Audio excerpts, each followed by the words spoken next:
Ase bro, urabona nk'ubu ngubu hari igihe uba umaze gukura afite 22, 25 gutyo, kumva nka mere wawe cyangwa se dadi wawe arakubajije ngo ese ubundi agira se umugozi ubaye ufite akajagari kangana icy'uburuko wamusubiza ngo iki?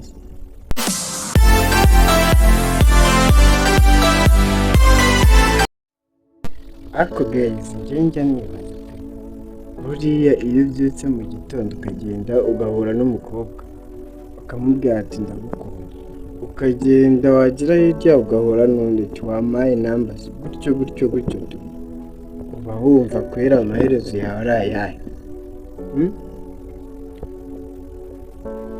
Ugire abakobwa barenga 10 kandi bose ugenda ubabwira ko ubakunda, ese nk'ubu uri kugenda bose mugahurira mu nzira icyarimwe kandi buri muntu uko umugeze umubwira ko ari we wenyine ukunda, ubwo wabigenza ute?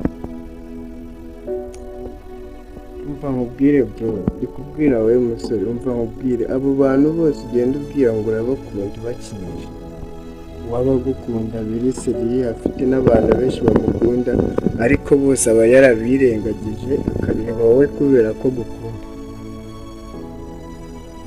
Ariko wowe muravugana ngo sawa ngiye kuryama, ugahita uhamagara undi mukobwa cyangwa ukigira kuri WhatsApp mukavugana n'undi video call. Ibyo bintu kuko uba wumva ari byo? Aragukunda akubwira buri kimwe n'ikintu cyose kiri safe kuri we uba ukizi.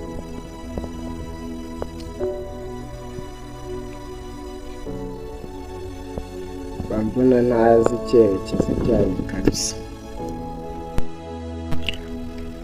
Ase bro, urabona nk'ubu ngubu hari igihe uba umaze gukura afite 22, 25 gutyo, kumva nka mere wawe cyangwa se dadi wawe arakubajije ngo ese ubundi agira se umugozi ubaye ufite akajagari kangana icy'uburuko wamusubiza ngo iki?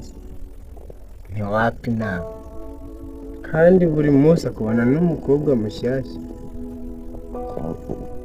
Hindura ako kantu ntabwo bari. Nimba ushaka kwinjira mu rukundo, reba umuntu umwe uvuga ati ndamukunda, n'ibyanga ndashaka undi, ariko apana gufatirana buri muntu wese ngo nuko ubonye agukunda ngo mufatirane. Niyo yaba agukunda utamukunda, aho bwana wafite nta rukundo ndimo, cyangwa se mfite undi muntu dukundana, ariko utamukinishije ngo yizere ngo afite umukunzi kandi ari ntawe. Ubu kubwiza umuntu kuri byakunanira. Uwo umuntu wese ukubwiye, ni umukobwa wese ukubwiye ngo ndagukunda, aravuga ati nanjye ndagukunda, ukumva ni ikintu cyoroshye, kandi we kugira ngo iryo jambo arikubwiye biba byaramugoye cyane. Ubyumve ko kugira iryo jambo rimuvemo wumva aratubera arikubwiye, ntabwo ari uwo munsi warutekereje.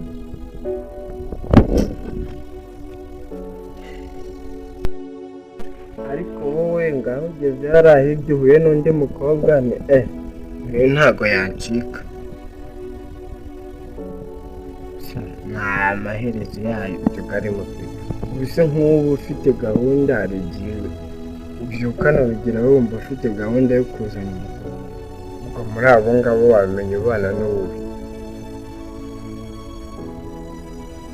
Hari abakobwa baba bari n'abagome ku buryo ushobora kumukatira gutyo ukavuga ati ntabwo nzaheza, kandi ibyo ni wowe uba warabiteye.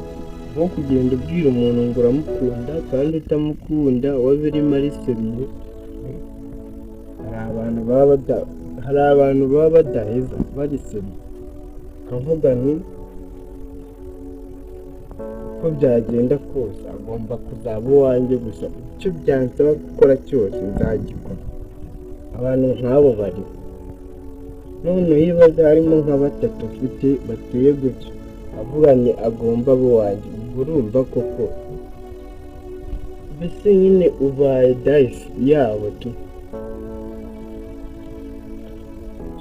Ukuri hinduka, niba wumva utari na seriye mu rukundo, aho kugenda ukinisha abantu bazesha urukundo rudahari, birekeze byihoreye, ni ukuri ntabwo ari byo. Ntabwo ari byo. Nimba wumva utari seriye mu rukundo, wigenda ubabeshya ukabwiza ukuri. Igihe wumva uri seriye mu rukundo uzabona undi. umuntu akubwiye ngo ndagukunda ukamubwira ni wapi, wihangane mfite umukunzi cyangwa se sindi mu rukundo byagutwara, ariko utagiye kumubwira ati nanjye ndagukunda kandi umubeshya ari ukumubwira, kandi we aba abikubwiye bimukunda cyane, ntukabifata nka burage na joke. Duhindure kabisa, dusobanukirwe urukundo icyo ari cyo, ntabwo ari ikintu cyo kujyamo ubikinira biriya ameze nk'uri kwinjira mu ngobyi. Hari urukundo ruba rubisubira njye mba ndaha kugira ngo mbarabure leta mugisha nyawe hasi handitse subscribe, tujye tubana everyday. Ndabakunda cyane, ciao ciao.